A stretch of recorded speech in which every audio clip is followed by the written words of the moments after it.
ada pernyataan yang beredar mengatasnamakan Rapi bahwa yang katanya gunung api sudah diselimuti kabut tebal.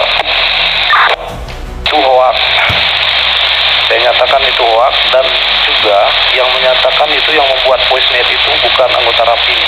Monitor, mungkin beliau itu memantau nih pada saat kita ribut-ribut nih ketika gunung api ya, karena yang terlihat dari arah daripada lampahan gelap ya kan, itu monitor ini kan masih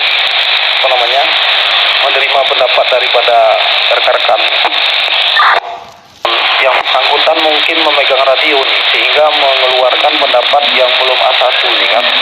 Demikian. Sementara dari Bravo Alpha, dari Baleatu kita lihat gunung api masih terang benderang, dan itu sudah kita sampaikan. Namun mungkin beliau tidak menarik nih, siapa nih orangnya, kita tidak tahu kan, karena dari suara juga bukan anggota radio. Dan itu hoax bang. Demikian Jar. Monitor, dan Rapi tidak pernah mengeluarkan statement apapun nih bang, itu dicatat ya. Demikian, belum ada mengeluarkan statement apapun, hanya mengatakan untuk kita waspada, tapi gempanya yang kita waspadai, bukan gunung apinya.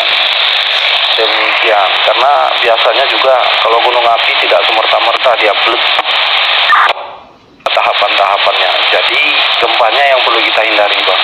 Demikian bang, ganti. Di kopi 10.2 bang, 10.4. Terima kasih untuk 10.14 ya bang. Malam ini semoga bisa kita share langsung bahwa Rapi tidak mengeluarkan statement apapun, cuman waspada aja terhadap gempa gitu bang ya. Diterima bang. Alfi RRI mungkin 10.14 nanti akan disampaikan kembali.